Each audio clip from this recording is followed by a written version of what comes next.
நீதிமொழிகள் 2வது அதிகாரத்திலிருந்து நம்ம பார்த்து கொண்டிருக்கிறோம். எடுத்துக்கொள்ளுங்கள். நீதிமொழிகள் 2வது அதிகாரத்தில்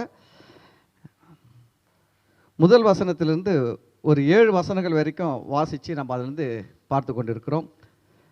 நான் வாசிக்கிறேன். என் மகனே, நீ உன் செவியை ஞானத்திற்கு சாய்த்து உன் இருதயத்தை புத்திக்கு அமைய பண்ணும் பொருட்டு நீ என் வார்த்தைகளை ஏற்றுக்கொண்டு என் கட்டளைகளை உன்னிடத்தில் பத்திரப்படுத்தி ஞானத்தை வா என்று கூப்பிட்டு புத்தியை சத்தமிட்டு அழைத்து அதை வெள்ளியைப் போல் நாடி புதையல்களை தேடுகிறது போல் தேடுவாயாகில் அப்பொழுது கர்த்தருக்கு பயப்படுதல் இன்னதென்று நீ உணர்ந்து தேவனை அறியும் அறிவை கண்டடைவாய். கர்த்தர் ஞானத்தை தருகிறார். அவர் வாயினின்று அறிவும் புத்தியும் வரும். அவர் நீதிமான்களுக்கென்று மெய் ஞானத்தை வைத்திருக்கிறார். உத்தமமாய் நடக்கிறவர்களுக்கு அவர் கேடகமாய் இருக்கிறார். அல்லேலூயா, அல்லேலூயா. இந்த இடத்துல நம்ம பார்க்கும்போது ஞானத்தை கூப்பிடு, புத்தியை சத்தமிட்டு கூப்பிடு என்று சொல்லுகிறது. அப்படியே ஞானத்தை கூப்பிடுன்னு சொன்ன ஆண்டவர் பார்த்தீங்கன்னா டக்குன்னு எங்கே வந்து அந்த வசனத்தில் வர்றாருன்னா, இதெல்லாம் உனக்கு கிடைக்கிறதுக்கு தேடுன்னு சொன்னார். வெள்ளியை போல புதையல்களை தேடுகிறது போல ஞானத்தையும் புத்தியையும் என்ன பண்ணணுமா தேடுன்னு சொன்னார். சொன்னவர் டக்குன்னு எங்கே வந்துட்டார்னா, நீ கர்த்தருக்கு பயப்படுவ. அதாவது இது உனக்கு வர்றதுக்கு முன்னாடி என்ன வந்துடுமா, கர்த்தருக்கு பயப்படுதல் வரும். கர்த்தருக்கு பயப்படுதல் வந்தால் தான் ஞானமே வரும். ஏன்னா வசனம் சொல்லுது, கர்த்தருக்கு பயப்படுதல் தான் ஞானத்தின் ஆரம்பம். அங்கே தான் தொடங்குது ஞானம். நான் சொன்ன ஞானம் வந்து ரொம்ப நல்லது. ஆமேன். அறிவு, புத்தி, ஞானம், இது மூணுக்கும் இருக்க வித்தியாசத்தை சொன்னேன். அறிவு நம்ம படிக்கிற படிப்பின் மூலம் வருகிறது. புத்தி அனுபவத்தின் மூலமாக வருது, படிப்பின் மூலமாக கூட வருது புத்தி. ஞானம் என்பது பார்த்திங்கன்னா தேவன் கொடுக்கிற ஒரு விசேஷித்த வெளிப்பாடு. புரியுதுங்களா? அதுக்கு தான் நம்ம சாலமோனை பற்றி பார்த்தோம். சாலமோன் கிட்ட ஒரு பெண், 2 பெண்கள் வந்து நிற்கிறாங்க. என்ன பிரச்சனை? 2 பெண்களுக்கு 2 பிள்ளைகள் ஒரே வீட்டில் தூங்குனாங்க. ஒரு ஸ்திரீ என்ன பண்ணிட்டாங்க, நல்ல தூக்கத்தில் அவங்க குழந்தை மேலே பிறண்டு படுத்து என்ன பண்ணிட்டாங்க, அந்த குழந்தைய சாகடிச்சிட்டாங்க. இவங்களுக்கு தெரியல, தூக்கத்தில் சாகடிச்சிட்டாங்க. ஆனால் இவங்க அதான் நெளிஞ்சு கிழிஞ்சு இருக்கும் போல் இந்த மாதிரி எழுந்துச்சிட்டு பார்த்தா குழந்தை அவ்வளோ சீக்கிரம் மூச்சு தண்ணி செத்துட்டு இருக்குது. உடனே இந்த மாதிரி என்ன பண்ணாங்க, செத்து போன அந்த குழந்தைய எடுத்துன்னு வந்து பக்கத்தில் இருக்கிற அந்த இன்னொரு ஸ்திரீயுடைய குழந்தைய கிட்ட இந்த குழந்தைய வச்சுட்டு அந்த குழந்தைய எடுத்து இந்தம்மா வச்சுக்கின்னு காலையில் எழுந்துச்சி குழந்தைய தூக்கின்னு ஊர் சுற்ற போயிட்டுருக்குது. இந்தம்மா எழுந்திரிச்சு பார்த்தாங்க பாருங்கள், நைட்டெல்லாம் குழந்தை என்ன ஒரு குரல் கூட இல்லை, காலையில் பொழுது வெஞ்சிச்சு, என்ன இல்லை எது இல்லைன்ட்டு.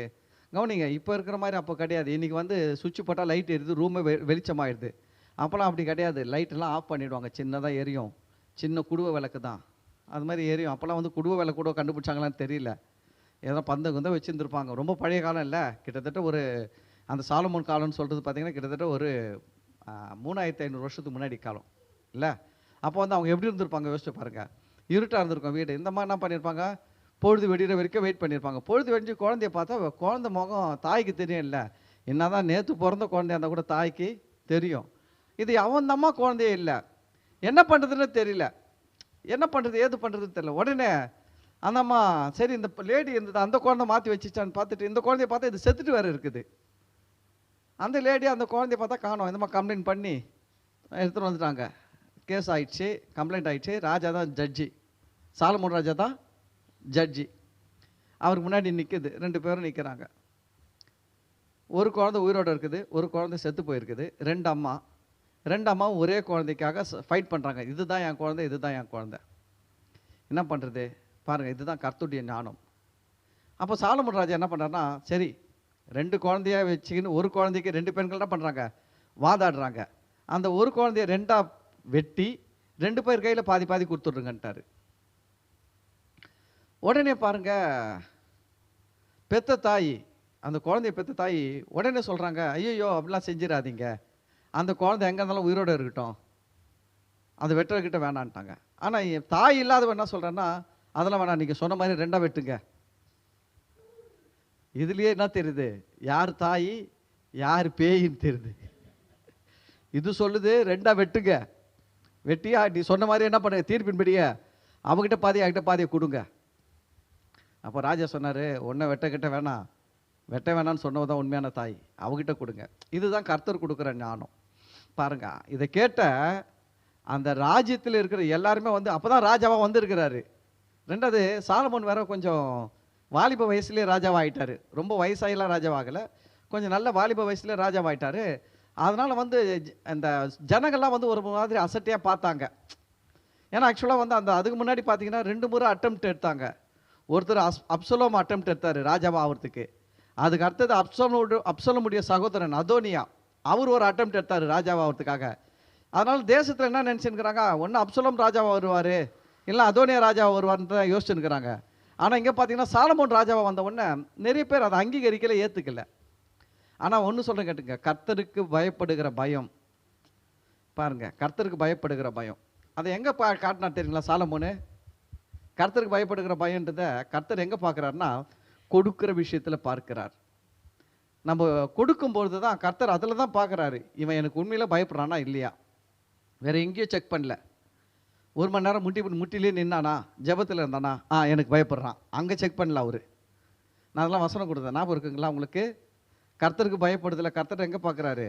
கர்த்தருக்கு பயப்படுகிற பயத்தில் அவர்கள் பழகும்படிக்கு அவர்கள் காணிக்கைகளையும் தசம பாகங்களையும் என்ன பண்ணணுமா, கொண்டு வர வேண்டும். கர்த்தருக்கு பயப்படுறதுல பழகணும்னா எங்கே ப்ராக்டிஸ் எடுக்க சொல்கிறாருன்னா, கொடுக்கறதுல ப்ராக்டிக்ஸ். கர்த்தர் பாருங்கள் எங்கே அவனுக்கு பயிற்சி கொடுக்குறாரு, கர்த்தருக்கு பயப்படுகிற பயத்தை கொடுக்குற விஷயத்துல தான் ப்ராக்டிக்ஸ் கொடுக்குறாரு. நீ எனக்கு எவ்வளோ பயப்படுறன்றதை நான் எங்கே கண்டுபிடிக்கிறேன் உங்ககிட்ட அப்படின்ட்டு அவர் என்ன சொல்கிறாருன்னா, நீ எனக்கு கொடுக்குறதுல நான் உன்னை பார்க்குறேன். அதுதான் நம்ம ரொம்ப கவனமாக பார்க்கணும்.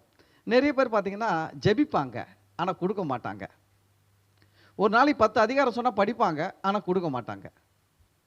உபவாசம் இருக்க சொன்னால் உபவாசம் இருப்பாங்க, கொடுக்க மாட்டாங்க. இரவு ஜெபத்துக்கு வாங்கன்னா வருவாங்க, உட்காருவாங்க, போவாங்க, ஆனால் கொடுங்கன்னா கொடுக்க மாட்டாங்க. ஏன்னா அவங்கள பொறுத்தவரையிலும் அவங்களுக்கு வந்து இதெல்லாம் வந்து அவங்களுக்கு பெரிய விஷயம் கிடையாது. ஜெபம் பண்ண வரலாம், ஓகே நான் வரேன், முட்டி போட்டு ஜெபம்னா பண்ணலாம், பாட்டு பாடணுமா பாடலாம், அரை நாளாக 3 நாளாக பரவாயில்ல இருக்கிறேன்.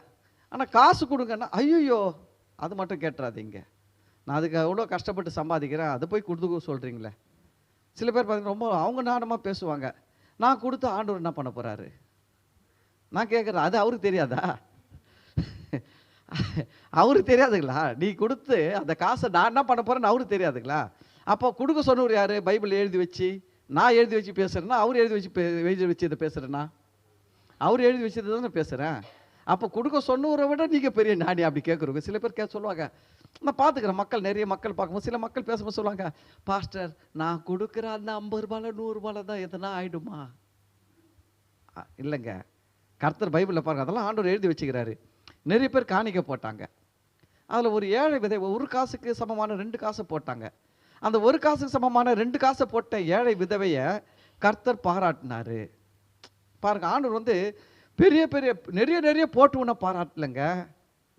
அந்த இருக்கிறதுல இருக்குது கொஞ்சம் தான், அந்த கொஞ்சத்தை போட்டு உன கர்த்தர் பாராட்டினார். ஏன்னா கர்த்தர் பணத்தின் அளவை பார்க்கல, மனதின் அளவை பார்க்கிறார். கர்த்தர் ஏன் கொடுக்க சொல்றாருன்னா, வசனம் சொல்லுது, உங்கள் பொக்கிஷம் எங்கே இருக்கிறதோ உங்கள் இருதயமும் அங்கே இருக்கும்.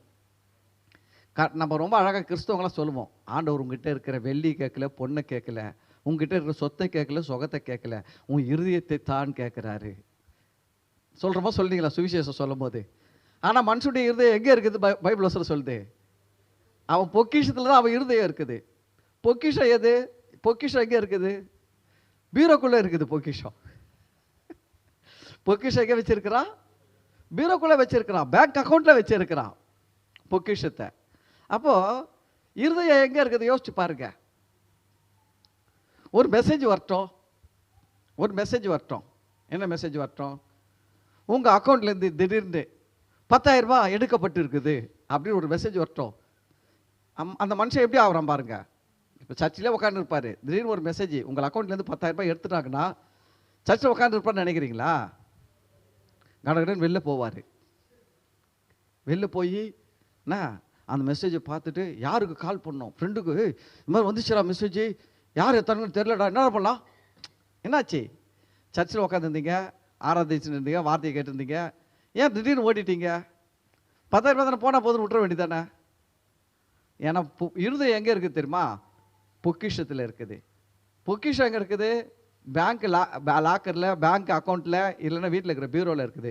கர்த்தர் வந்து இருதயத்தை கேட்குறாரு. அந்த இருதயம் எங்கே இருக்குதோ அதை கேட்குறாரு. உன் இருதயம் பொக்கிஷத்தில் இருக்குது. ஆனால் பொக்கிஷத்தை நீ கொடுத்துட்டேன்னு வச்சுக்கிய, உன் இருதயம் எங்கே வந்துடும்? நல்லா கேட்டுக்கங்க. ஒரு மனுஷனுக்கு உதாரணமாக சொல்கிறேன். ஒரு மனுஷனுக்கு ஒரு 2 கோடி இருக்குது. அவன் வாழ்கிறதுக்காக வச்சுருக்கான்னு வச்சுக்கோங்க. இப்போ கர்த்தர் அவங்ககிட்ட பேசிட்டாரு. 2 கோடி எடுத்துகிட்டு போய் இந்த சர்ச்சில் கொடுத்துரு. அவர் சர்ச்சை கட்ட போகிறாரு, இடம் வாங்கிட்டாரு. இப்போ அந்த ஆள் 2 கோடி எடுத்துகிட்டு வந்து கொடுத்துட்டாருன்னா, நான் சர்ச்சுக்கெல்லாம் கட்டிட்டேன்னா அந்த ஆள் எங்கே உட்காந்துருப்பார் தெரியுங்களா? இங்கே தான் உட்காந்துருப்பார். எங்கேயும் போக மாட்டார். சொல்லுவார், பாஸ்டர் இருந்தது எல்லாத்தையும் கொடுத்தாச்சு, இனி எங்கேயும் போகிறதுக்கு வழி இல்லை, அதனால் நான் எங்கே தான் இருக்கணும்? இதே சர்ச்சிலேருந்து நான் சர்ச்செல்லாம் பார்த்து நான் அப்படியே காலத்தை ஓட்டிக்கிறேன் பாஸ்டர். ஏன்னா பொக்கிஷத்தை எடுத்துகிட்டு வந்து எங்கே கொடுத்துட்டாரு? சர்ச்சைக்கு கொடுத்துட்டாருன்னா அவர் ஆள் இங்கே வந்துடுவாருங்க. ஆனால் சர்ச்சை அவர் வந்து தேவனுக்கு கொடுக்காத வரைக்கும் அந்த பொக்கிஷம் இருக்கிற இடத்துல அவருடைய இருதயமும் இருக்கும்.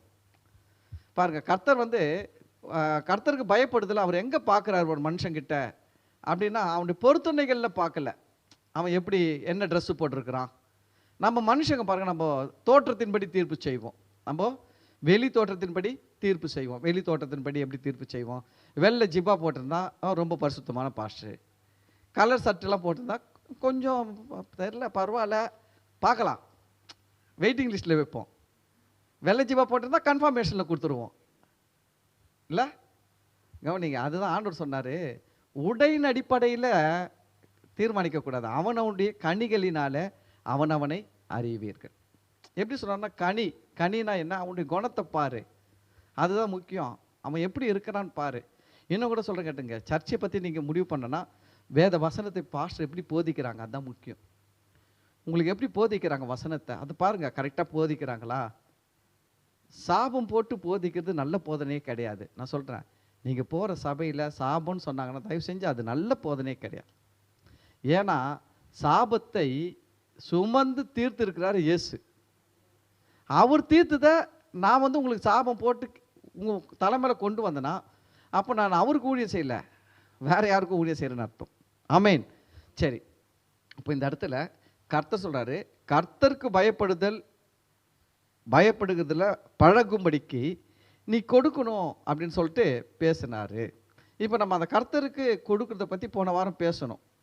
கர்த்தருக்கு ஏன் கொடுக்கணும், எப்படி கொடுக்கணும், அதை பற்றிலாம் பேசணும். சரி, இப்போ பாருங்கள், இங்கே கர்த்தருக்கு பயப்படும் போது இன்னும் நல்லா நன்மை கொடுக்குறான்னு சொல்லிட்டு அவர் பேசுகிறாரு. சங்கீதம் 34:9. கர்த்தருக்கு பயப்படும் போது கர்த்தர் வந்து பாருங்கள், அவருக்கு பயப்படுறவங்களை அவர் சும்மா விடுறது கிடையாது. கர்த்தருக்கு பயப்படுறவங்களுக்கு கர்த்தர் நன்மை தருகிறார். கர்த்தருக்கு பயப்படுறவங்களுக்கு கர்த்தர் என்ன பண்ணுறாரு? நன்மை தருகிறார். அது பார்த்தீங்கன்னா கர்த்தர் அப்படிப்பட்டவராக இருக்கிறார், நன்மையை தருகிறார். சங்கீதம் 34:9 பாருங்கள், கர்த்தருடைய பரிசுத்தவான்களே அவருக்கு பயந்திருங்கள், அவருக்கு பயந்தவர்களுக்கு குறைவில்லை. கர்த்தருக்கு ஒரு மனுஷன் பயப்படும் போது அவன் வாழ்க்கை எப்படி இருக்குதுன்னு சொல்கிறது வசனம், அவன் வாழ்க்கையில் குறைகள் இருக்காது. அல்லேலூயா. என்ன இருக்காது? குறைகள் இருக்காது. நம்ம வாழ்க்கையில் பாருங்கள் குறைகள் இருக்குது. மனுஷனுடைய வாழ்க்கையில் எல்லார் வாழ்க்கையிலும் குறைகள் இருந்து கொண்டே இருக்குது. ஆனால் அவர் வாக்கு தத்துவம் கொடுக்குறாரு. ஆண்டவர் என்ன சொல்கிறாருன்னா, அவர் வாக்கு கொடுக்குறாரு, நீ எனக்கு பயந்து பாரு, உன் வாழ்க்கையில் ஒரு குறை இல்லாமல் நான் பார்த்துப்பேன். வசனம் சொல்லுது, சிங்கக்குட்டிகள் தாழ்ச்சடைந்து பட்டினியாக கிடக்கும், கர்த்தரை தேடுகிறவர்களுக்கு ஒரு நன்மையும் குறைவுபடாது. அல்லேலூயா. பாருங்கள், கர்த்தருக்கு பயந்தவர்களுக்கு என்ன இல்லையா வாழ்க்கையில் குறைவு இல்லை. ஆனால் நம்ம பொதுவாக மனுஷங்க பாருங்கள் எல்லாத்துக்கும் பயப்படுறோம். மேனேஜருக்கு பயப்படுறோம், சூப்பர்வைசருக்கு பயப்படுறோம், நாய்க்கு பயப்படுறோம், இல்லை ஒரு பல்லிக்கு பயப்படுறோம், கரப்பம்பூச்சிக்கு பயப்படுறோம், எதுக்கும் பயப்படுறோம். கர்த்தருக்கு பயப்படுறோமா? யோசிச்சு பாருங்கள், கர்த்தருக்கு பயப்படுறோமா? உண்மையில் நம்மளே கேட்டு பார்க்கணும், அடிக்கடி கேட்டு பார்க்கணும். கண்ணாடி முன்னாடி எழுதி வச்சு கண்ணாடி பார்க்கும் போதெல்லாம் நம்ம அதை கொஞ்சம் படிக்கணும். நான் உண்மையாக கர்த்தருக்கு பயப்படுகிறேனா அப்படின்னு எழுதி வைக்கணும். எழுதி வச்சு உண்மையில் கர்த்தருக்கு பயப்படுறோமா? உண்மையில் பயப்படுறோமா? அதுதான் ஒரு மனுஷனை வந்து கர்த்தருக்கு பயப்படுகிற பயத்தில் நம்ம உருவாக்கி விட்டுட்டோம்னா அது நம்ம வாழ்க்கைக்கு அவ்வளோ பிரயோஜனம். ஏன்னா கர்த்தர் பார்க்குறாரு பாருங்கள், அவர் கர்த்தர் வந்து அவர் வார்த்தை எதை சொல்லியிருக்கிறாரோ அதை நிறைவேற்ற அவர் வல்லவராக இருக்கிறார். ஆனால் யாருக்கு நிறைவேறும்? யாருக்கு சொல்லியிருக்கிறார் இங்கே? இந்த வசனம் யாருக்கு சொல்லுது? கர்த்தருக்கு பயந்தவர்களுக்கு. கர்த்தருக்கு பயந்திருங்கள், அவருக்கு பயந்தவர்களுக்கு குறைவில்லை. அப்போ கர்த்தருக்கு பயந்தவர்களுக்கு வாழ்க்கையில் என்ன இருக்காது? குறைவு இருக்காது. ஆண்டவர் நம்மளை எல்லா விதத்திலையும் பார்ப்பாரு. நம்ம மனுஷங்க பாருங்க, நம்ம மனுஷன் கூட என்ன பண்ணுறோன்னா, நம்ம பிள்ளைகள் இருக்குது, நம்ம சொந்தக்காரங்க இருக்கிறாங்க, எல்லாரும் இருக்காங்க. நம்ம பிள்ளைகள் நமக்கு பயப்படுதா பயப்படலையா அப்படின்றத கண்டுபிடிக்கிறோமா கண்டுபிடிக்கிறீங்களா? கண்டுபிடிக்கிறோம். அதோடைய நடவடிக்கையெல்லாம் வச்சு சொல்கிறோம் இது பயப்படுதுன்ட்டு. ஆனால் அது கூட சில நேரத்தில் தப்பாக போயிடும். எப்படின்னா, ஆண்டவர் ஒரு ஓமை சொன்னார். ஒரு தகப்பனுடைய நிலத்தில் சில வேலைகள் இருக்குது. மூத்த பையனை கூப்பிட்டு சொல்கிறாரு. மூத்த பையனை கூப்பிட்டு, தம்பி தோட்டத்தில் வேலை இருக்குது, என்ன திராட்சை தோட்டத்தில் வேலை இருக்குது, நீ கொஞ்சம் போய் வேலை செய்யினாரு. இந்த மூத்த பையன் என்ன சொன்னா தெரியுங்களா? ஸ்டார்டிங்கில், அட முடியாதுப்பா, போப்பா, எனக்கு நிறைய வேலை இருக்குது, தனிப்பட்ட வேலை நிறைய இருக்குது, என்னால் நீ போக முடியாது சொல்லிட்டான். அப்பா என்ன பண்ணிட்டாரு? அவங்ககிட்ட சண்டை கிட்ட போடல, விட்டுட்டாரு. அடுத்தது சின்ன பையனை கூப்பிட்டாரு. டேய் தம்பி, தோட்டத்தில் வேலை இருக்குதா, போடா கொஞ்சம் தயவு செஞ்சு, ஆள் இல்லைடானாரு. இவன்ல சரிப்பா போகிறேன்ப்பாண்ணா. இப்போ ஃபஸ்ட்டு அப்பா என்ன நினைப்பார்? யாருக்கு? தனக்கு பயப்படுற பையன் யாருன்னு நினைப்பார்? சின்ன பையன் தான் நினைப்பார். எல்லோரும் அப்படி தான் நினைப்போம். நான் போகிறேன்ப்பான்னு சொல்லிட்டு உடனே சொன்னோன்னா பயப்படுறான்னு நினைப்போம். ஆனால் உண்மையில் தோட்டத்துக்கு போனோம் யார் போனான்னா, சின்ன பையன் போகல, பெரியவதான் போயிட்டான். ஆண்டவர் ரொம்ப அழகாக சொல்கிறார் பாருங்க. அதெல்லாம் பாருங்க, பைபிள் படிக்கும்போது எவ்வளோ எப்படி இருக்கு சொல்லிக்கிறார் பாருங்க. இவன் வந்து என்ன பண்ணான்? சின்ன பையன் போகிறேன்னா அவன் சொல்லியும் போகவில்லை. ஆனால் பெரியவன் போக மாட்டேன்னா அதுக்கு பின்னாடி அவன் சரி அப்பாவுக்கு யார் இருக்கிறாங்கன்னு சொல்லிட்டு யோசிச்சுட்டு, சரி நம்ம தானே செய்யணும், நம்ம அப்பா தோட்டத்தை, சரி நம்ம போய் நிற்கலான்னு சொல்லிட்டு பெரியவன் போயிட்டான். போக மாட்டேன்னு சொன்னவன் போயிட்டான், போகிறேன்னு சொன்னவன் போகல. ஆனால் அப்பா யாரை நம்பின்னு இருக்கிறாரு? எப்பவுமே சின்ன பிள்ளைங்கள தான் நம்பின்னு இருப்பார். காலைல கூட பேசுகிறேன், இந்த சின்னதுக்கு தான் ரொம்ப பயங்கரமான ஆளுங்களாக இருக்குதுங்க. அதனால் பாருங்கள், இது சின்னது என்ன பண்ணிடுச்சு? போகிறேன்ட்டு போகல, பெருசு போக மாட்டேன்னு சொல்லிட்டு போயிடுச்சு. அப்போ அங்கே போய் பார்த்தீங்கன்னா என்ன நடக்குது? மனுஷனுடைய காரியத்தை பேசுகிறான். மனுஷன் பாருங்கள், அவனுக்கு பயப்படுறவன் யாருன்னு நினைக்கிறான்? வெளி தோற்றத்தில் பார்த்து முடிவு பண்ணுறான். ஆனால் ஆண்டவர் வந்து உள்ளத்தை பார்க்கிறார். நம்முடைய நினைவுகளெல்லாம் அவர் அறிந்திருக்கிறார். நம்ம யோசிக்கிறது கூட அவருக்கு தெரியுமா? நம்முடைய செய்கிறதெல்லாம் அவர் அறிந்திருக்கிறார். அப்போ அவர் என்ன யோசிக்கிறார்னா, நம்ம பயப்படுறோமா, கர்த்தருக்கு பயப்படுறோமான்னு பார்க்குறாரு. எவ்வளோ நாள் பார்க்குறாருன்னா, அவர் ரொம்ப நாள் பார்ப்பார். ஏன்னா நம்மளை பற்றி அவர் தெரியும். மனுஷன் எவ்வளோ டிமிக்கி கொடுப்பான்னு அவருக்கு தெரியும். ஜபத்துக்கு பதில் வர வரைக்கும் ஒரு மாதிரி இருப்பான், வந்துட்ட பிறகு வேறு மாதிரி இருப்பான். அவர் நம்மளை மாதிரி எத்தனை கோடிக்கணக்கான பேருக்கு பார்த்துருக்கிறாரு. எவ்வளோ செஞ்சார். அவர் செஞ்ச மாதிரிலாம் யாரும் செஞ்சுருக்க முடியாது. எவ்வளோ செஞ்சு எல்லாம் வர வரைக்கும் நல்லா இருந்து வந்துட்ட பிறகு எல்லாம் சாட்டியம் பண்ணுறதையும் பார்த்து அவர் பார்த்து சொல்லுவார், ஏய் இவன் என்ன பண்ணுறது, இவனுக்கு முன்னாடி எத்தனையோ பேர் இது மாதிரிலாம் பார்த்துட்டேன், விட்றா போ மன்னிச்சு விட்ருவார். அதனால் நம்ம வண்டி ஓடுது. இல்லைன்னா நம்ம வண்டியில் இப்போ பிரேக் டவுன் ஆகி நின்றுருக்கோம். புரியுதுங்களா? அப்போ அவர் பாருங்கள், அங்கே வந்து அவர் பார்க்குறாரு, கர்த்தருக்கு பயப்படுறவ யார் பார்க்குறாரு. ஆனால் ஒன்று சொல்ல கேட்டுங்க, கன்சிஸ்டாக இருக்கணும். கர்த்தருக்கு பயப்படுகிற பயம் எப்படி இருக்கணும்? கன்சிஸ்டாக இருக்கணும்னா தொடர்ந்து இருக்கணும். ஏதோ ஒரு தேவைக்காக கர்த்தருக்கு பயப்படுது, தேவை முடிஞ்ச உடனே அவர் யாரும் நம்ம யாரும் போ. சில பேர்லாம் பார்த்துக்கிறேன், அதெல்லாம் அவங்களுக்கு ஒன்று ஆகணும்னு வச்சுங்களேன், கரெக்டாக சர்ச்சைக்கு 7 மணினா 6:45 வருவாங்க. ஆகிட்ட பேர் பாருங்களேன் 7:15 வருவான். அப்போ இந்த கர்த்தர் பார்க்குறாரா பார்க்கலையா? பார்க்குறாரு. அவர் தான் யோசிப்பார், உன் ஜபத்துக்கு ஒரு பதில் வரணுன்றதுக்கு நீ எத்தனை மணிக்கு வந்த? 4 வாரம் 6:45 வந்த. பதில் வந்துச்சுன்னா உடனே இப்போ என்ன பண்ணுற? 7:15 வர. நம்ம மனுஷன் பாருங்க, கர்த்தர் இதெல்லாம் பார்க்குறாரு. அதுக்கு தான் நான் என்ன சொல்கிறேன், கொஞ்சம் நம்ம சரி பண்ணிக்கணும். சரி பண்ணிக்க கூடாதா? சரி பண்ணிக்கணும். ஏன்னா அவர் கர்த்தர், அவர் தேவன். நான் சொல்கிறேன், அவர் இந்த பூமிக்குரிய வாழ்க்கைக்கும் நமக்கு உதவி செய்கிறவர். இந்த பூமியின் வாழ்க்கை முடிந்த பிறகு நம்முடைய ஆத்துமாவின் வாழ்வுக்கும் உதவி செய்கிற ஒரே தெய்வம் அவர் தான். அதனால தான் நான் சொல்கிறது என்னென்னா, அவருக்கு பயந்துருங்க. அவர் வந்து நம்மகிட்ட சும்மா வந்து நீ எனக்கு பயந்தினா உன் புள்ளி அது வந்து ஆற்றுல போட்டுருன்னு சொல்ல.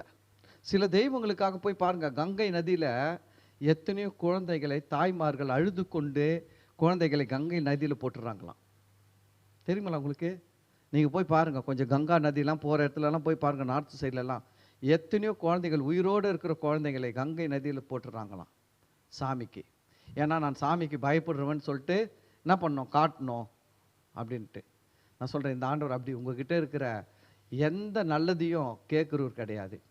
உங்ககிட்ட குறைகள் இருந்தால் அந்த குறைகளெல்லாம் நீக்கி நல்லதால் நிரப்பி வாழ வைக்கிறவர் தான் இந்த சாமி. அல்லேலூயா. அதான் வசனம் சொல்லுது, கர்த்தருக்கு பயந்தவர்களுக்கு குறைவில்லை. நான் சொல்கிறேன், குறையெல்லாம் நீங்கணும்னா நீ எங்கெங்கேயோ ஓட வேணாம், உங்களை கொஞ்சம் சரி பண்ணுங்க.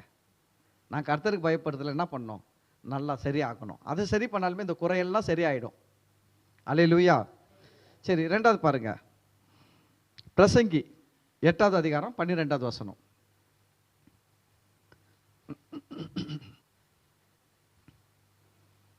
பிரசங்கி 8வது அதிகாரம் 12வது வசனம். பாவி 100 தரம் பொல்லாப்பை செய்து நீடித்து வாழ்ந்தாலும் என்ன, தேவனுக்கு அஞ்சி அவருக்கு முன்பாக பயந்திருப்பவர்களே நன்றாய் இருப்பார்கள் என்று அறிந்திருக்கிறேன். பிரசங்கி இதை எழுதினவர் யாருன்னா சாலமோன் ஞானி. அவர் என்ன சொல்கிறார் பாருங்க, பாவி, பாவினா என்னன்னா கடவுளுக்கு பயப்படாதவன்.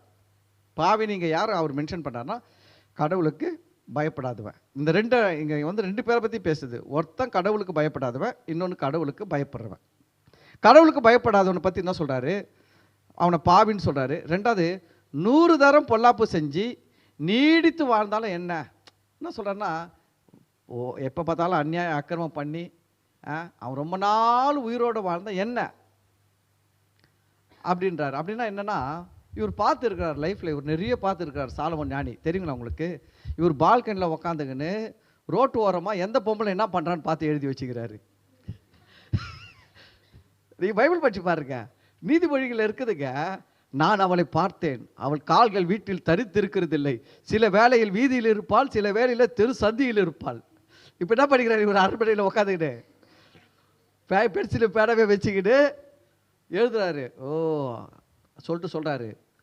அப்புறம் ஒருத்தர் சொல்கிறாரு, ஒருத்தர் தப்பு செய்யப்பட்டு ஒரு பெண் கூட போகிறான், அவனை பார்த்து சொல்கிறாரு, அவன் போகிறான், அவனுக்கு என்னன்னு தெரில, அவன் எப்படி போகிறான் தெரியுமா, குருவி என்னது கண்ணியில் அகப்பட்டது போல அவள் பின்னே போகிறான், வில் அவனுடைய ஈரலை பிளந்தது அப்படின்றாரு. சீக்கிரத்தில் வியாதி வந்து சாவ போகிறான் அவன்றாரு. இவர் பார்த்துக்கின்னு எல்லாத்தையும் பார்த்துக்கின்னு எழுதி வச்சிருக்கிறாரு. சாலமோன் ஞானி எல்லாத்தையும் கவனித்து எழுதுவார். அப்போ இவர் பார்த்து இருக்கிறார், நிறைய விஷயம் பார்த்துருக்கிறாரு. புரியுதுங்களா? தாவீது கூட சொல்கிறாரு, நான் இளைஞனாக இருந்தேன், முதிர் வயது உள்ளவனுமாயும் ஆனேன், ஆனால் நீதிமான் கைவிடப்பட்டதையும் அவன் சந்ததி அப்பத்துக்கு இறந்து திரிகிறதையும் நான் கண்டதில்லை. அல்லேலூயா. அப்போ என்னன்னா இவங்கெல்லாம் பார்க்குறாங்க, பார்த்து வாழ்க்கையில் அனுபவப்பட்டதெல்லாம் என்ன பண்ணுறாங்க, நமக்கு எழுதி வச்சிருக்கிறாங்க. அப்போ சொல்கிறாரு, பாவி 100 தரம் பொல்லாப்பை செஞ்சு நீடித்து வாழ்ந்தாலும் என்ன இருக்குது, அவன் வாழ்க்கையில் நிம்மதி இருக்காது, சமாதானம் இருக்காது. யோசிச்சு பாருங்க. எனக்கு தெரிஞ்சு ஒருத்தர்கிட்ட 300 கோடி இருக்குது சொத்து. எத்தனை கோடி இருக்குது? 300 கோடி இருக்குது. அவருடைய பேர குழந்தைக்கு ஒரு வியாதி, தமிழ்நாட்டில் எந்த டாக்டர்களாலையும் சரியாக்க முடியல. அந்த குழந்தைய எடுத்துக்கின்னு அவர் பெங்களூர் போகிறாரு ஃப்ளைட்டில். ஒரு முறை போயிட்டு வந்தார்னா லட்சக்கணக்கில் செலவாகுது. டாக்டர் ஃபீஸு, பெங்களூரில் ஹோட்டலில் தங்குறது, ஃப்ளைட்டு சார்ஜி. ஒருத்தர் 2 பேர் போக முடியாது, 4 பேர் 5 பேர் போவாங்க, செய்கிறாங்க. பணம் இருக்குது, நிம்மதி இருக்குதா? இல்லை. சமாதானம் இருக்குதா? இல்லை. நைட்டில் தூக்கம் வருதா? இல்லை. அல்லேலூயா. கர்த்தருக்கு பயப்படும் போது பார்த்தீங்கன்னா கர்த்தர் நமக்கு எல்லாத்தையும் தருவாருங்க. எவ்வளோ கொடுத்தா தாங்குவோமோ அவ்வளோ கொடுப்பாரு. எவ்வளோ கொடுத்தா தாங்குவோமோ அவ்வளோ கொடுப்பாரு. தெரியுங்களா? அவர் தெரியும், இவனுக்கு இவ்வளோ கொடுத்தா இவன் தாங்குவான்டா, கொடுக்கலாம். இதுக்கு மேலே போச்சுன்னா இவன் என்ன பண்ணுவான், தாங்க மாட்டான். அவன் கொஞ்சம் டெவலப் ஆகட்டும், அவன் கொஞ்சம் ஸ்டடி ஆகணும், அவன் ஆயத்தம் ஆகணும். அல்லேலூயா. ஒரு குழந்தைக்கு சைக்கிள் வாங்கி தரீங்க, யோசிச்சு பாருங்க. ஒரு 4 வயசு 5 வயசு குழந்தைக்கு சைக்கிள் வாங்கி தரும்போது பெரிய பெரிய வீல் இருக்கிற சைக்கிளை வாங்கி தரீங்க. எப்படி வாங்கி தரீங்க? கடைக்கு போய் சின்ன சைக்கிளை பார்த்து அந்த சைக்கிள் எப்படி திருப்பினாலும் கீழே விழக்கூடாது, அதுக்கு 2 பக்கம் 2 வீல் இருக்கணும், பின்னாடி பக்கம் எல்லாம் செக் பண்ணி பார்த்து அது எப்படி ஓட்டாலும் கீழே விழாதபடிக்கு என்ன பண்ணுறோம், சைக்கிளை வாங்கி எடுத்துன்னு வந்து கொடுக்குறோம். இல்லை, அதே அவன் பெருசாகிட்டும் போது என்ன பண்ணுறோம், பெரிய வீல் வச்ச சைக்கிளு வாங்கி தரோம். தரோமா தரலீங்களா? மாற்றி தரோமா? கொடுத்தா சரிப்பட்டு வராது. பெரிய பையன் ஆகிட்ட பேர் இது மாதிரி சைக்கிள் வாங்கி கொடுத்தாரா சொல்லுவான். என்னப்பா புத்தி இருக்குதா புத்தி இல்லையா? கேட்பாடா கேட்க மாட்டானா? கேட்பான். அதே குழந்தைகிட்ட நம்ம இவ்வளோ பெரிய சைக்கிள் வாங்கி கொடுத்தா வச்சுக்கோங்க, மற்றவெல்லாம் கேட்பான் வந்து, என்னப்பா உனக்கு புத்தி இருக்குதா புத்தி இல்லையா? அது குழந்தைய எப்படிப்பா ஓட்டும்? அதுக்கு போய் இவ்வளோ பெரிய சைக்கிள் வாங்கிட்டு வந்து வச்சிருக்கிற. டிவியில் சில ஷோலாம் பார்ப்பேன் நான். டிவி பார்க்கலாமா? பார்க்கலாம், தப்பு கிடையாது. டிவி உங்கள் கையில் இருந்தால் தப்பு கிடையாது, நீங்கள் டிவி கையில் இருந்தால் தான் தப்பு. ஹலோ, டிவியை நான் இப்போ சர்ச்சுக்கு போகிறோம், நான் ஊழியத்துக்கு போனோம், அதை செய்யணும் இதை செய்யணும், ஆண்டவருக்காக ஜெபம் பண்ணோம், பைபிள் படிக்கணும், டிவி ஆஃப் பண்ணிட்டு செய்வேன்ட்டு ஆஃப் பண்ணுற அந்த கெப்பாசிட்டி கண்ட்ரோல் உங்ககிட்ட இருந்தால் நீங்கள் பார்க்குற தப்பு கிடையாது. ஆனால் சில பேர் வந்து டிவி கண்ட்ரோலில் இவங்க போயிடுவாங்க. யாரா கூப்பிடுவாங்க, சொல்லுவாங்க இரு இரு இரு இரு இரு முக்கியமான சீன் ஓடி இருக்குது, முக்கியமான சீன் வருது, இரு இரு இரு பேசாத பேசாத. அப்புறம் அது பேசுறது கேட்காம போயிட போகுது. இரு இரு இரு இரு வர வர போ இப்போ போயின்னே இரு வர. அப்போ டிவி கண்ட்ரோலில் நம்ம இருக்கக்கூடாது. எல்லாமே வந்து பார்த்திங்கன்னா டிவியில் வருது எல்லாமே வந்து சில காரியங்களுக்காக தான் வருது, புரியுதுங்களா? மற்ற ஒன்றும் கிடையாது. எல்லாமே வந்து நம்ம வாழ்க்கையில் இருக்கிற அனுபவங்கள். சில நான் என்ன பார்ப்பேன் அப்படின்னு, இந்த தமிழா பட்டிமன்றம் இதெல்லாம் கொஞ்சம் கவனித்து பார்ப்பேன். அதில் ஒரு இதில் பார்த்தீங்கன்னா ஒரு கஞ்ச பிசினாரியை பற்றி பேசுகிறாங்க. மனைவிக கல்யாணம் பண்ணிக்கிறாங்க, கணவர்கள் பயங்கர கஞ்ச பிசினாரி அப்படிப்பட்ட கஞ்ச பிசினாரிக்கு பேசுகிறாங்க. ஒருத்தர் கேட்குறாங்க, சார் அவர் மாதிரி ஒரு கஞ்சனை நான் பார்த்ததே இல்லை சார் அப்படின்றாங்க. என்னங்க அப்படின்னா, ஊருக்கு போகணுன்னா எங்கன்னா போகணுன்னா பஸ் ஸ்டாண்டில் வந்து பஸ் வரும், ஏற மாட்டார். அந்த பிங்க் கலரு பெயிண்ட் அடித்த பஸ் வர வரைக்கும் வெயிட் பண்ணுவார். வெயிட் பண்ணி அந்த பஸ்ஸில் வந்து பெண்களுக்கெல்லாம் ஃப்ரீ இல்லை, அதனால் அதில் ஏற்றி விட்டுட்டு இவரும் ஏறி வருவாராம். அந்த டிவி ஷோக்கு வரத்துக்கு 4 பஸ் ஏறி இறங்கி வந்திருக்கிறாரு. அந்த அம்மா சொல்லுது, ஒரே பஸ் இருக்குது சார் எங்களுக்கு இங்கே வரத்துக்கு. இவர் பிங்க் பஸ்ஸாக ஏறி இறங்கி அங்கங்கே ஏறுது இறங்குறது வேற. ஏறி இறக்குனா கஷ்டமாக இருக்கும். இந்தம்மா எங்கேயோ உட்காந்துக்கிச்சு போல, அதுக்கும் திட்டுது. என்ன கொஞ்ச நேரம் நிற்க முடியாதவா? எவ்வளோ நேரம் சார் நிற்கிறது? பஸ்ஸு வரலாம் சீக்கிரமாக சார் வருது. இது மாதிரி பண்ணுறாரு சார். கேட்டாங்க, ஏப்பா நீ சரி அவங்களுக்கு டிக்கெட் இல்லை உனக்குன்னா எனக்கு 1000 ரூபாய் பஸ் பாஸ்ன்றாரு. இவ்வளோ கஞ்சி பேசினா இருக்கிறாங்க. அதில் ஒருத்தரை பற்றி பேசும்போது தான் கவனிங்க, ஒரு காரியத்தை சொன்னாங்க, சார் குழந்த 3 வயசு குழந்தை சார், அவனுக்கு பனியன் வாங்கிட்டு வந்து வச்சுக்கிறார் சார், 10 வயசு குழந்தை போகிற பனியன். அவர் சொல்கிறார், அவன் வளர வளர போட்டுப்பா. பாருங்க எந்த அளவுக்கு. எதுக்கு சொல்ல வந்தேன்னா, நம்ம பாருங்க எப்போ எதை செய்யணுமோ அப்போ செஞ்சால் தான் அது சரி. நம்ம அதை ராங்காக செஞ்சால் அது என்ன பண்ணுறதில்ல, யாருமே பார்த்து நம்மளை அங்கீகரிக்க மாட்டாங்க, திட்டுவாங்க. நான் புத்தி இருக்குதா புத்தி இல்லையான்ட்டு. அப்போ கர்த்தரும் அப்படி தான், நமக்கு எந்தெந்த நேரத்தில் கொடுத்தா அது நமக்கு லாபமாக இருக்குமோ, நமக்கு ஆசீர்வாதமாக இருக்குமோ, அப்போ அதெல்லாம் கொடுப்பாரு அவர் ஒரு நாளும். ஆனால் நம்ம வேலை என்னென்னா, அவருக்கு பயப்படுகிற பயத்தில் நம்ம இருக்கணும், பழகிக்கணும். அல்லேலூயா. சரி சொல்லிட்டு சொல்கிற பாருங்க, அவன் அவன் எத்தனை வருஷம் வாழ்ந்தான் சொல்லிட்டு நமக்கு என்ன சொல்கிற பாருங்க, தேவனுக்கு அஞ்சி அவருக்கு முன்பாக பயந்து இருப்பவர்களே நன்றாக இருப்பார்கள். எப்படி இருப்பாங்களா? அந்த வேடை பாருங்க எப்படி இருக்குது, நன்றா இருப்பாங்க. நல்லா இருப்பையா போயா, எப்படி சொல்கிறார் பாருங்க. அவன் 100 வருஷம் வாழ்ந்தா என்ன இருக்குது, கடவுளுக்கு பயப்படல என்ன, அவங்ககிட்ட பணம் இருக்குது, கார் இருக்குது, பங்களா இருக்குது, எல்லாம் இருக்குது. அவன் 100 வருஷம் வாழ்ந்தா என்ன இருக்குது, நிம்மதி இல்லாமல் 100 வருஷம் வாழ்கிறான். ஆனால் நீ கடவுளுக்கு வாழ்ந்துன்னு வச்சுக்கையா, நீ நல்லா இருப்ப போயா. அப்படின்னா என்னென்னா, அவனை விட நீ தான் பெட்டராக இருப்ப. அல்லேலூயா. சரி, மல்கியா 4வது அதிகாரம் 12வது வசனம்.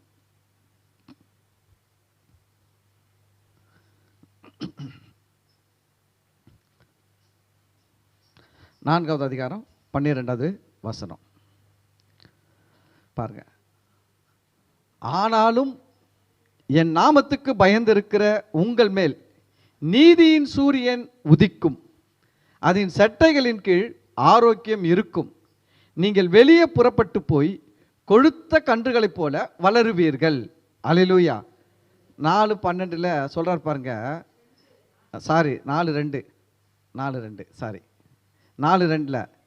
ஆனாலும் பாருங்க, என் நாமத்துக்கு பயந்து இருக்கிற உங்கள் மேல் நீதியின் சூரியன் என்ன பண்ணுமா? உதிக்கும். யார் மேலே நீதியின் சூரியன் உதிக்குமா? கர்த்தருடைய நாமத்துக்கு பயந்து இருக்கிறவங்க மேலே. அல்லேலூயா. கர்த்தருடைய நாமத்துக்கு பயந்து இருக்கிறவங்க மேலே நீதியின் சூரியன் உதிக்குமா? அதில் என்ன இருக்குதா? அது செட்டைகளின் கீழ் ஆரோக்கியம் இருக்கும். ரொம்ப சிம்பிளாக சொல்லப்போனால் கர்த்தருக்கு பயப்படுறவங்க ஆரோக்கியமாக இருப்பாங்க. நோய் நொடி இல்லாமல் ஆரோக்கியமாக இருப்பீங்க. அல்லேலூயா. இது எல்லாமே ஒரு விதத்தில் எங்கே வந்து கனெக்ட் ஆகுது பார்த்தீங்கன்னா, பொருளாதாரத்தோட கனெக்ட் ஆகுது. இதெல்லாம் எங்கே வந்து கனெக்ட் ஆகுது? நீங்கள் பாருங்கள், எல்லாமே எங்கே வந்து கனெக்ட் ஆகுதுன்னா, நன்றாக இருப்ப அப்படின்னா வியாதி இல்லாமல் இருப்ப. இதெல்லாம் வந்து எங்கே வந்து கனெக்ட் ஆகுதுன்னா, பணத்தோடு தான் கனெக்ட் ஆகுது. உங்களுக்கு வியாதி இருந்தால் என்ன ஆகும்? நீங்கள் கஷ்டப்பட்டு சம்பாதிக்கிறதுலாம் டாக்டர் போயின்னு இருக்கும். வியாதி இல்லாமல் இருந்தால் உங்கள் பணம், நீங்கள் சம்பாதிக்கிற ஆசீர்வாதம் உங்ககிட்ட இருக்கும். அப்போ எல்லாமே எங்கே கனெக்ட் ஆகுது பாருங்கள். கரெக்டாக பேசிக்கிறார் பாருங்கள். கர்த்தருக்கு பயப்படுகிற பயத்தில் பழகும்படிக்கு அவன் கொடுக்கணும்னு சொல்லிட்டு சொன்னவர், கர்த்தருக்கு பயப்படும் போது என்னெல்லாம் செய்வன்னு சொல்லும்போது அது எல்லாமே வந்து எங்கே வந்து கனெக்ட் ஆகுது பார்த்தீங்கன்னா, பொருளாதார ஆசீர்வாதத்தோடு கனெக்ட் ஆகுது. ஆரோக்கியம் இருக்கும். சரி, அதுக்கு அடுத்தது பாருங்க. சங்கீதம் 103:11. சங்கீதம் 103:11. 103.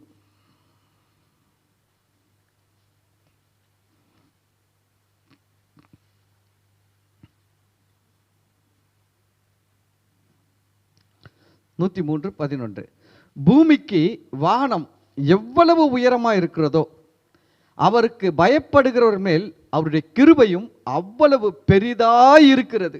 அல்லேலூயா. கீழே இருந்து பாருங்க, வானம் தெரியுதா தெரியலீங்களா? எவ்வளவு உயரம் வானம்? அளந்து சொல்ல முடியுமா? எந்த விஞ்ஞானிலையும் அளந்து சொல்லவே முடியாது. அளவில்லாத உயரத்தில் இருக்குது. அவர் சொல்றாரு, கர்த்தருக்கு பயப்படுறவங்க மேலே அவருடைய கிருபை கூட எவ்வளோ இருக்குமா? அளவில்லாமல் இருக்கும். பாருங்க, யாருக்கு அளவில்லாமல் கிருபை கொடுப்பாரு? கர்த்தருக்கு பயப்படுகிறவர்கள் மேலே, பயப்படுறவங்களுக்கு கர்த்தர் அவ்வளோ பெரிய கிருபை கொடுப்பாராம். நம்ம பாருங்க, எல்லாமே வந்து நம்ம வாழ்க்கையில் நம்ம செய்கிற சின்ன சின்ன காரியங்கள் எல்லாம் நம்ம கர்த்தருக்கு பயந்து செய்கிறதும் இருக்குது, பயப்படாமல் செய்கிறதும் இருக்குது. நம்ம பாருங்க, அதுதான் சொன்னேன், கர்த்தருக்கு பயப்படுறோன்றத ஐயோ அவர் சொல்கிறது கொடுக்குற விஷயத்தில் சொல்கிறாரு. நான் சொல்கிறேன், ஒரு மனுஷன் கொடுக்கறதில் சரியாயிட்டான்னு வச்சுக்கோங்களேன், அவன் ஒழுங்காக ஜெபிப்பான். தெரியுங்களா? ஒழுங்காக ஜெபிப்பான். ஒரு மனுஷன் நம்ம கொடுக்குற விஷயத்தில் கரெக்ட் பண்ணிட்டோம்னா ஜெபம் கரெக்ட் ஆகிடும், பைபிள் வாசிப்பு கரெக்ட் ஆகிடும், எல்லாமே கரெக்ட் ஆகிடும். ஏன்னா இதுதான் மெயின் இஷ்யூவே. ஆனால் நம்ம அதில் அவனை கரெக்ட் பண்ணாமல் மீதி எதில் கரெக்ட் பண்ணாலும் அவன் இதில் கரெக்ட் ஆக மாட்டான். எல்லாத்துலையும் கரெக்ட் ஆவாங்க, இதில் கரெக்ட் ஆக மாட்டான். அதனால் வந்து கொடுக்கறது ரொம்ப முக்கியம். அப்போ இங்கே பாருங்கள், கர்த்தருக்கு பயப்படுகிறவருக்கு கிருபை எப்படி இருக்குதா? அவ்வளவு பெருசாக இருக்குதான். ஆண்டவர் பாருங்கள், கிருபை கொடுக்குறாரு, எல்லாருக்கும் கிருபை கொடுத்துருக்கிறார். காமன் கிரேஸ்ன்னு இருக்குது, ஸ்பெசிஃபிக் கிரேஸ்ன்னு இருக்குது. பொதுவான கிருபை, தனிப்பட்ட கிருபை, அவனவனுக்கு தேவன் அளித்த கிருபை அப்படின்னு வருது. அவனவனுக்கு தேவன் அளித்த கிருபை. அந்த கிருபை ஒருத்தருக்கு ஒரு விதமாக, இன்னொருத்தருக்கு இன்னொரு விதமாகவும் இருக்கிறது. பவுல் எழுதுறாரு. அப்போ கர்த்தருக்கு பயப்படுகிறவர்களுக்கு தேவன் கொடுக்கறது அவ்வளோ பெரிய கிருபையை கொடுக்கிறாரு. அதுக்கு அடுத்தது பாருங்க, நீதிமொழிகள் 10:27.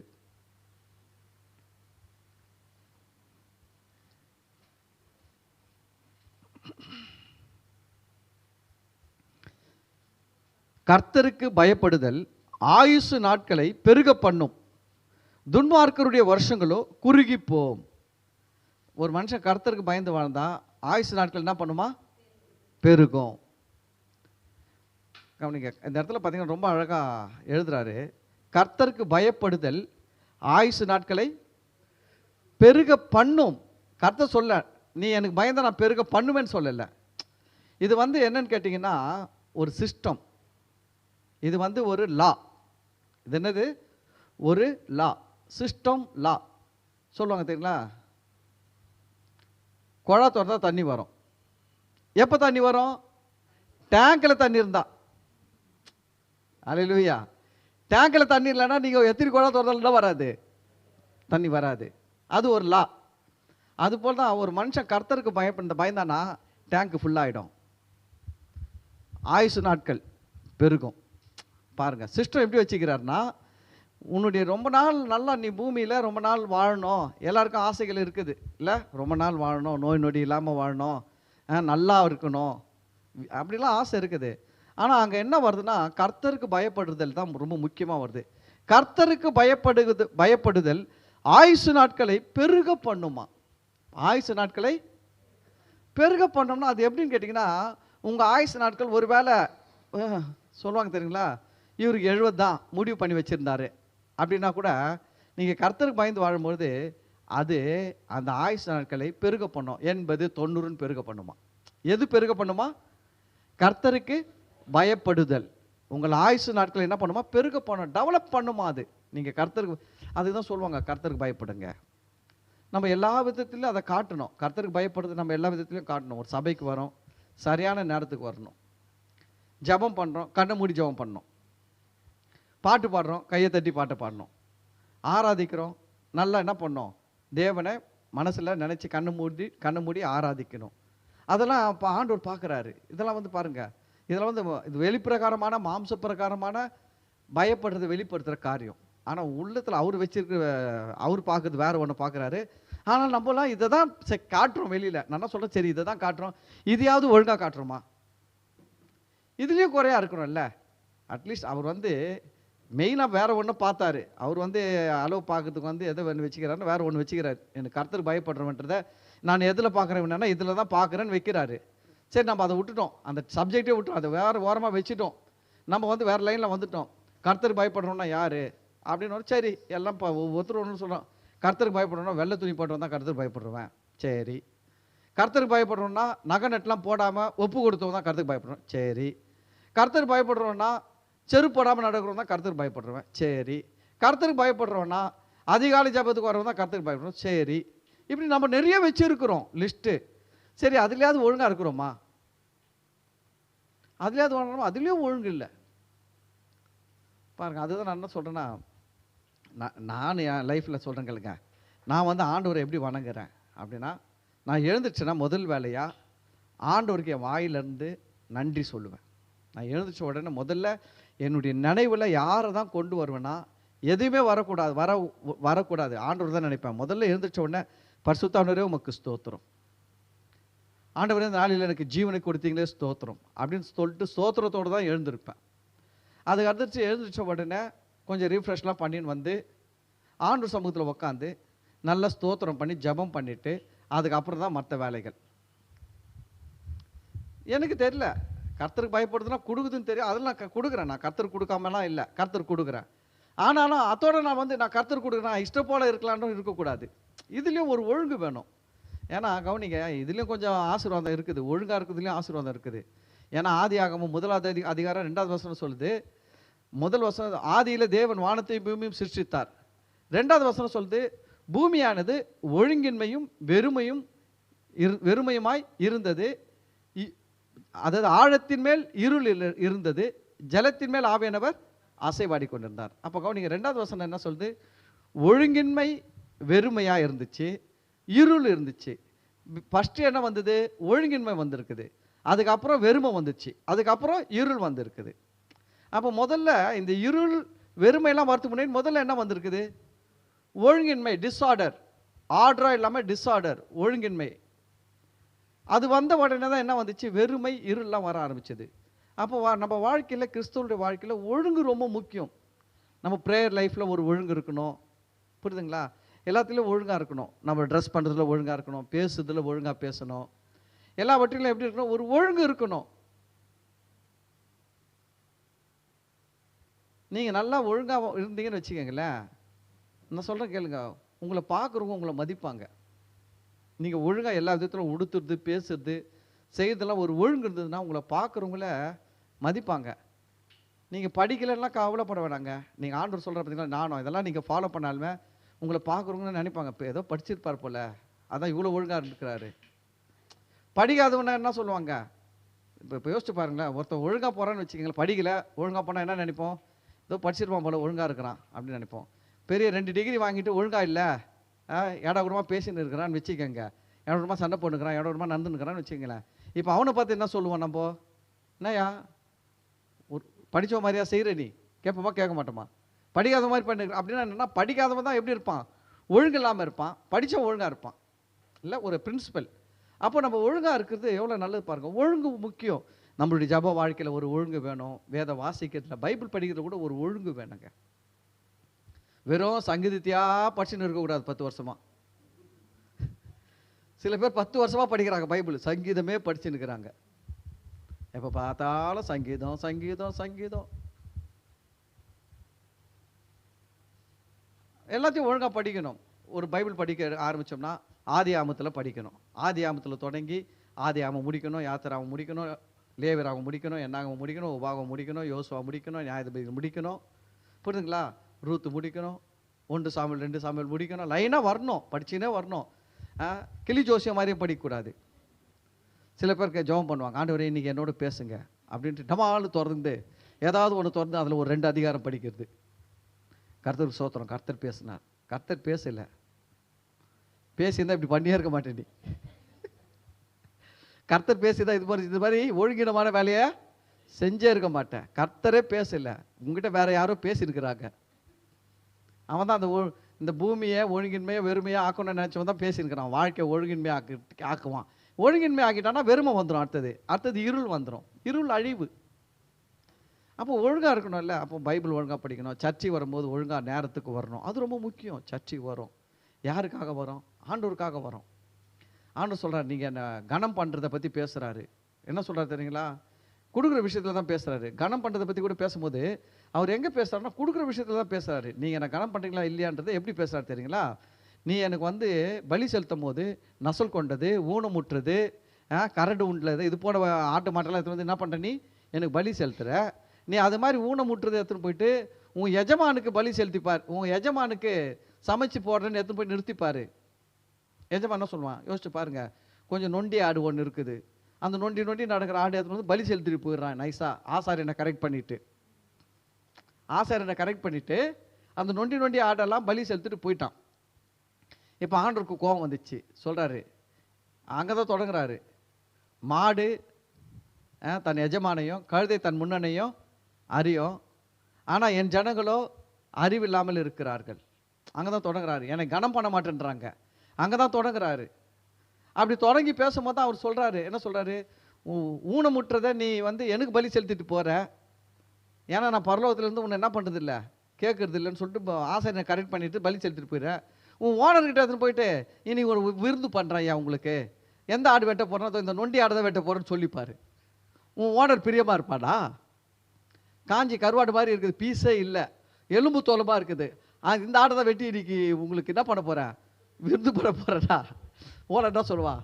நான் எலும்பு கடிக்கிறோன்னு நினச்சேன். இதில் பார்த்தா ஒரு பீஸ் கூட தேர மாதிரி தெரில.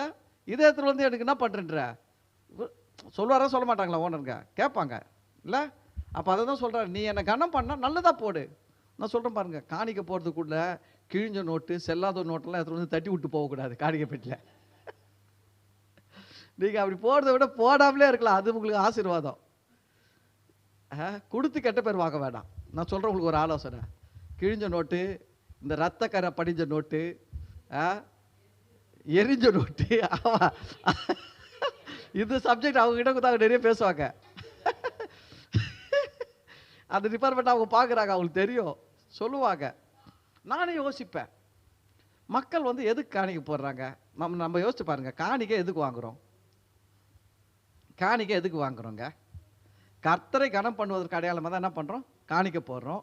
கர்த்தருக்கு நன்றி செலுத்துறதுக்கு தானே காணிக்கை போடுறோம். அப்போ அந்த நன்றி செலுத்துறதை எப்படி போடணும்? நல்லா போடணும். இல்லை 10 ரூபா போட்டாலும் பளிச்சுன்னு போடணும்.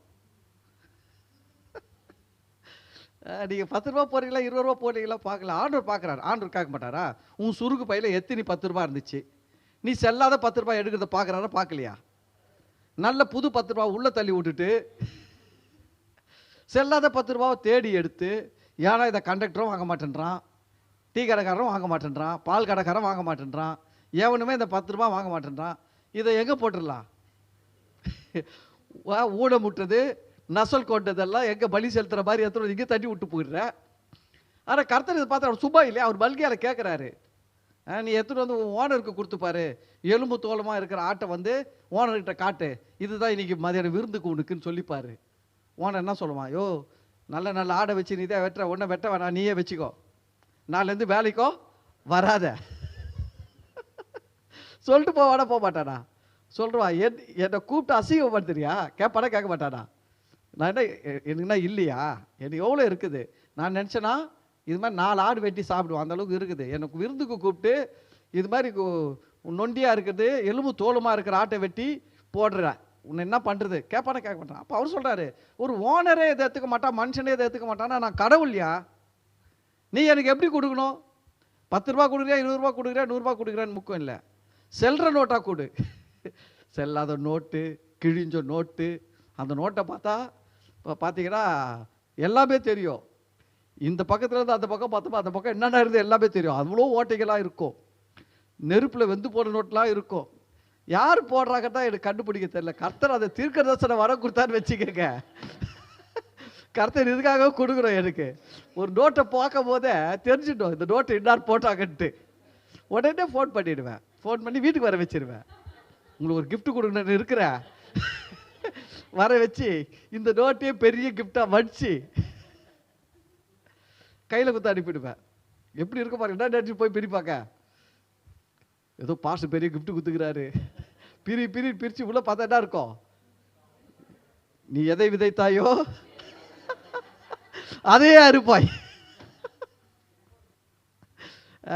விதைப்பு அறுப்பு மாறாத சட்டம்.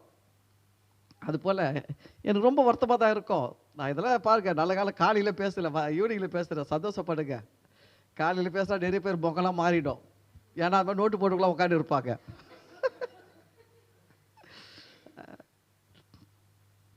ஆண்டவரே என்ன சொல்கிறார் பாருங்க. அவர் என்ன சொல்கிறாரு, நீ கொடு, நல்லதா கொடு. மந்தையில் என்ன கடா இருக்கும்போது, நல்ல ஆடு இருக்கும்போது ஒன்றுத்துக்கும் உதவாததை நேர்ந்து கொண்டு பலி செலுத்துகிறவர் கபடஸ்தன். ஆண்டு சொல்கிறாரு. அப்படிப்பட்டவன் யார்? கபடஸ்தன். கபடஸ்தன்னா எல்லா கபடும் நிறைந்த கேடுகள் நிறைந்தவனே அப்படின்னு பவுல் சொல்கிறாரு. கபடுனா ஒரு பெரிய கெட்ட குணம். அது கபடு இருந்துன்னா அது பெரிய கெட்ட குணம். அது என்ன சொல்லு, பயங்கர சுயநலம். நான் மட்டும்தான் நல்லா இருக்கணும், எல்லாம் அது எது வந்தாலும் சரி நல்லதெல்லாம் எடுத்து அவன் வச்சுப்பான். உதவாததை எடுத்து வந்துட்டு 4 பேர் மத்தியில், குடும்பத்தில் இருக்கிற 4 பேர் மத்தியில் வச்சுருவான். ஒருத்தர் ஸ்வீட் வாங்கிட்டு வந்தாங்கன்னா நல்ல ஸ்வீட்டெல்லாம் எடுத்து அவர் வச்சுப்பார் தனியாக வச்சுக்கின்னு, பொல்லாததெல்லாம் அப்படி இப்படி உதாசீனமாக இருக்குதா தொடர்ந்து வச்சு சாப்பிடுங்க எல்லாரும். அதுதான் கபடு. புரியுதுங்களா? அப்போ சொல்கிற ஆண்டவர், நல்ல ஆடு இருக்கும்போது நீ நல்ல ஆடை கூடடா, ஏன்டா இது மாதிரி ஒன்றும் உதவாத ஆடு எலும்பு தோலுமாக இருக்குதெல்லாம் எடுத்துகிட்டு வந்து வெட்டுற, நான் கேட்டேனா உன்னன்னு கேட்குறாரு. சரி, எதுக்கு நான் பேச வரேன்னா, கர்த்தருக்கு பயப்படுதல்ன்றது இதிலெல்லாம் கூட பார்க்குறாரு. நம்ம பயப்படும் போது நம்ம எதை காட்டுறோம்னா அவரை கனம் பண்ணுறதை காட்டுறோம். கர்த்தருக்கு பயந்து நடக்கும்போது நம்ம கர்த்தரை கனம் பண்ணுகிறோன்னு சொல்லிட்டு காட்டுறோம். வேறு ஒன்றும் இல்லைங்க. கர்த்தர் இதெல்லாம் எதுக்கு செய்ய சொல்கிறாரு? இதெல்லாம் எதுக்கு அடையாளமாக இருக்குது? எல்லாமே ஒரு சைன், எல்லாமே ஒரு அடையாளம். நாம் நேரத்தோடு வருவது ஒரு அடையாளம், தேவனை துதிப்பது ஒரு அடையாளம், தேவனை ஆராதிப்பது ஒரு அடையாளம், தேவனுக்கு சாட்சியாய் வாழ்வது ஒரு அடையாளம். இந்த சயின்ஸ் எல்லாம் எதுக்கு அடையாளம்? நம்ம கர்த்தருக்கு பயந்து இருக்கிறோன்றதுக்கு அடையாளம். அல்லேலூயா. இப்போ அதை தான் பேசுகிறாரு. அப்படி கர்த்தருக்கு பயந்து இருந்தீங்கன்னா உன்னுடைய ஆயுசு நாட்கள் பெருகும். அல்லேலூயா. கர்த்தருக்கு பயப்படுதல் ஆயுசு நாட்கள் என்ன பண்ணுமா?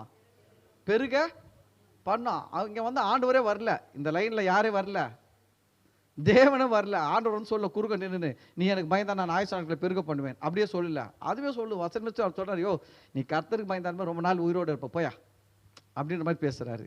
சரி, நீதிமொழிகள் 13:13.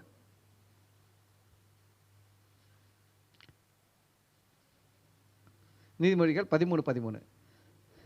திருவசனத்தை அவமதிக்கிறவன் நாசமடைவான், கற்பனைக்கு பயப்படுகிறவனோ பலன் அடைவான். பாருங்க, கர்த்தருக்கு பயப்படுதுன்னா கர்த்தருடைய வார்த்தைக்கு பயப்படுறதும் கர்த்தருக்கு பயப்படுறது தான். கர்த்தரும் கர்த்தருடைய வார்த்தையும் வேற இல்லை, ஒன்று தான். இப்போ என்ன சொல்ல பாருங்க, திருவசனத்தை அவமதிக்கிறவன் நாசம் அடைவான். எப்பவுமே பாருங்க, வசனத்தை கேட்டு அதை விசுவாசிக்கணும். வசனத்தை கேட்டு என்ன பண்ணும்? விசுவாசிக்கணும். அவர் பேசுவார், அவருக்கு என்ன? அதுதான் திருவசனத்தை அவமதிக்கிறது. நான் சொல்கிறேன், நான் இங்கே நின்று நான் ஒரு தனியாக பைபிள் எழுதி வச்சு நான் பேசினுக்கிறேன். இல்லை நான் என் சட்ட திட்டத்தை எழுதி வச்சா பேசினுக்கிறேன். இங்கேருந்து யார் வார்த்தையை பேசினுக்கிறேன்? கர்த்தருடைய வார்த்தையை தானே பேசுகிறேன். அப்போ நீங்கள் கேட்குறது கர்த்தருடைய வார்த்தை. அப்போ அங்கே வேற அவருக்கு நான் அவர் பேசுவார்னா என்ன அர்த்தம்? இதை யார் பார்க்குறாரு? அவர் பார்க்குறாரு. அவர் சொல்கிறாரு, நீ வந்து அவனை அவமதிக்கல, பேசணும்னு அவமதிக்கல, பேசப்பட்ட வார்த்தையை அவமதிக்கிற. அதான் சொல்கிறார், திருவசனத்தை அவமதிக்கிறவன் ஐயோ சொல்கிறதுக்கு பயமாகுது. ஆமாம், நாசம் அடைவான் சொல்லிட்டு கற்பனைனா வார்த்தை, கற்பனைக்கு பயப்படுகிறவனும் பலன் அடைவான். பார்த்தீங்களா, பலன் கிடைக்கும். ஆண்டுடைய வார்த்தையை வார்த்தைக்கு பயப்படணும். இங்கே நான் சொல்கிறேன், இங்கேருந்து நான் பேசும்போது எல்லாமே நான் பேசுறது கிடையவே கிடையாது. எனக்கு நல்லா தெரியும். இங்கே நின்று நான் பேசுறதை என்னால் திருப்பி பேச சொன்னால் கூட பேச வராது. அல்லேலூயா. சரி, ஒரு சில வசனங்கள் கடகடன்னு படிச்சுட்டு போகிறேன். யாரும் பைபிளில் திறக்க வேணாம், நான் சொல்கிறேன், நோட் பண்ண முடியும், நோட் பண்ணிக்கோங்க. நீதிமொழிகள் 14:26. கர்த்தருக்கு பயப்படுகிறவனுக்கு திட நம்பிக்கை உண்டு, அவன் பிள்ளைகளுக்கும் அடைக்கலம் கிடைக்கும். கர்த்தருக்கு ஒருத்தன் கர்த்தருக்கு பயந்தான், அவனுக்கு என்ன உண்டா? திட நம்பிக்கை. அதனால் ஒரு நல்ல ஒரு நம்பிக்கைன்னா அவன் எதிர்பார்க்கிற நல்ல முடிவுகள் அவன் வாழ்க்கையில் வரும். அதுக்கு அடுத்து பார்த்தீங்கன்னா அவன் பிள்ளைகளுக்கும் அடைக்கலம் கிடைக்குமா, கர்த்தர் அதுக்கு அது உதவி செய்வார். அதுக்கு அடுத்தது நீதிமொழிகள் 14:27. கர்த்தருக்கு பயப்படுதல் ஜீவ ஊற்று, அதனால் மரண கண்ணிகளுக்கு தப்பலாம். கர்த்தருக்கு பயந்து நடக்கும்போது அது நமக்கு என்ன கொடுத்தா? ஜீவ ஊற்று. அதனால் மரண கண்ணிகள்னா அற்ப வயசில் ஆக்சிடென்ட் வருது, அற்ப வயசில் திடீர்னு வியாதி வருது, திடீர்னு இறந்து போகிறாங்க பார்த்தீங்களா, திடீர்னு இறக்குறாங்க பாருங்க, அதுதான் மரண கண்ணி. அதுக்கு தப்பலாமா? எப்போ? கர்த்தருக்கு பயப்படும் போது. நீதிமொழிகள் 19:23 பாருங்க. கர்த்தருக்கு பயப்படுதல் ஜீவனுக்கு ஏதுவானது, அதை அடைந்தவன் திருப்தி அடைந்து நிலைத்திருப்பான், தீமை அவனை அணுகாது. கர்த்தருக்கு பயப்படுதல் எதுக்கு போதா? ஜீவனுக்கு ஏதுவானது, அதை அடைந்தவன் திருப்தி அடைந்து நிலைத்து இருப்பான், தீமை அவனை அணுகாது. கர்த்தருக்கு பயப்படுறோம்னா தீமை என்ன பண்ணாதான்? பாருங்க எப்படிலாம் வந்து பாருங்க. கர்த்தருக்கு பயப்படுறவனுக்கு குறைவில்லை, அதுதான் இங்கே வருது. கர்த்தருக்கு பயப்படுறவனுக்கு தீமை அணுகாது. கொஞ்சம் முக்கியமான வசனம், இதை கொஞ்சம் நல்லா கவனிப்போம். நீதிமொழிகள் 22:4 பாருங்க. தாழ்மைக்கும் எடுத்துக்கங்க, டைம் இல்லை, நான் சீக்கிரம் முடிக்கணும். தாழ்மைக்கும் கர்த்தருக்கு பயப்படுதலுக்கும் வரும் பலன் ஐஸ்வர்யம், மகிமையும், ஜீவனுமா. கவனிக்க. இதில் 2 கேரக்டர் சொல்கிறது. ஒன்று கர்த்தருக்கு பயப்படுற பயம், இன்னொன்று தாழ்மையாக இருக்குது. இது 2க்கு இருக்கிறவனுக்கு என்ன வருமா? கர்த்தருக்கு பயப்படுறவனுக்கும் தாழ்மையாக இருக்கிறவனுக்கும் என்ன ரிசல்ட்டு அப்படின்னு பார்த்தீங்கன்னா, ஐஸ்வர்யம், மகிமை, ஜீவன் 3 வருமா. என்ன வருமா?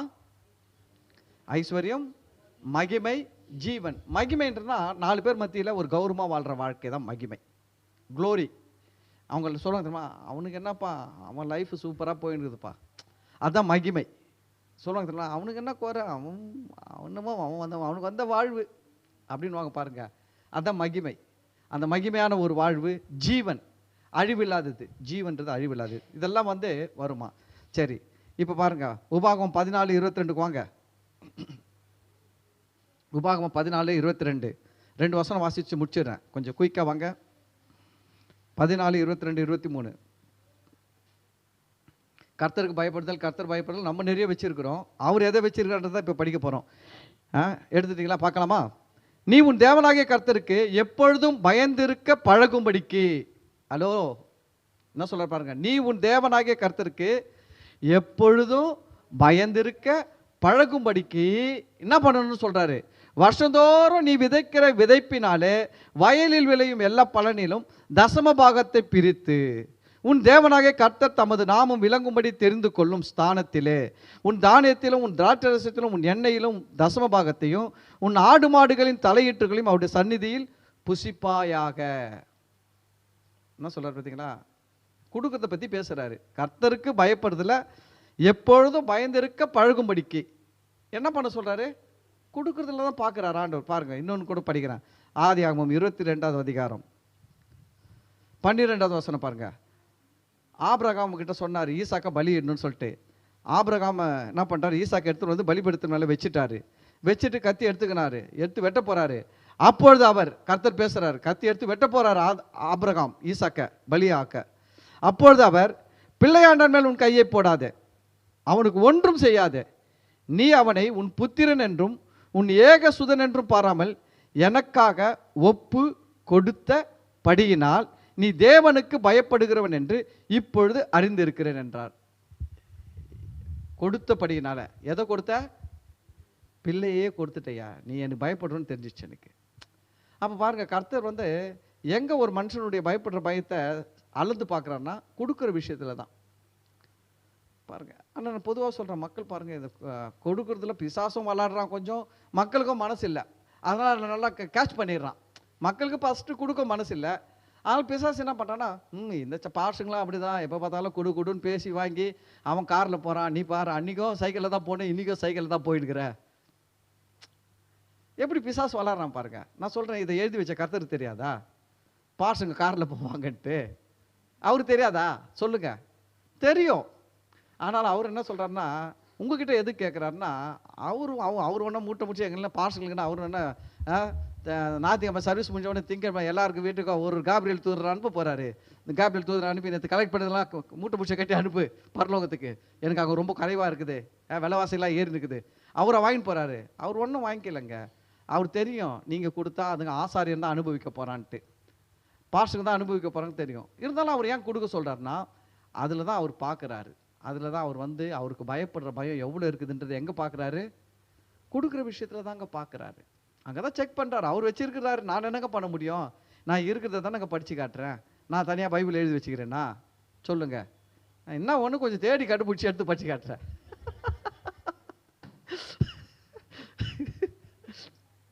உங்கள் பைபிளே தான் இருக்குது, ஆனால் நீங்கள் தேடி கண்டுபிடிச்சி அதை படிக்கல, நான் தேடி கண்டுபிடிச்சி அதை எடுத்து படித்து காட்டுறேன். அப்போ உங்களுக்கு என்ன அது, ஓ இருக்குது, இது கண்ணில் படுத்த விட படாமலே இருந்துருக்கலாம். ஏன்னா பட்ட உடனே அது கொஞ்சம் வேலை செய்யும். இப்போ என்ன பண்ண, அந்த வார்த்தை இருதயத்தில் பேசும். பாரு, நீ ஒழுங்காக கொடுக்க மாட்டேன்ற, ஒழுங்காக கொடு, பேசும் வார்த்தை. நீ கர்த்தருக்கு பயப்படுறது இதில் காட்டு, அது விட அது பேசிக்கிட்டே இருக்கும். ஆனால் விதைக்க வேண்டியது விதைய ஏன் வேலை, விதைச்சிட்டேன். விளைய வைக்க வேண்டியது அவர் வேலை, புரியுதுங்களா? அதனால் இதெல்லாம் அவர் செய்வார். சரி, அப்போ வந்து பாருங்கள், இங்கே ஆபிரகாம் கிட்ட சொல்கிறாரு, நீ கர்த்தருக்கு பயப்படுகிறவன் என்று நான் இப்பொழுது அறிந்திருக்கிறேன். எப்போ? கொடுக்கும் பொழுது. எதை கொடுத்தாரு? பிள்ளையை கொடுத்தாரு. அல்லேலூயா.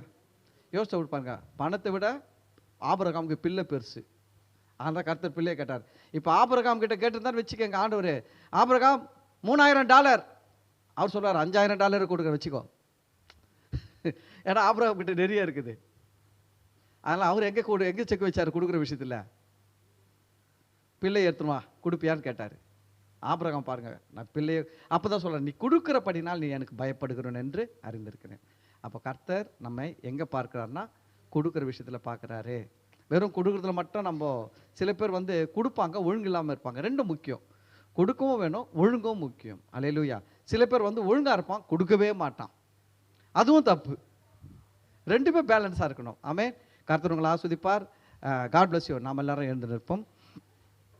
ஸ்தோத்திரம் ஆண்டவரே.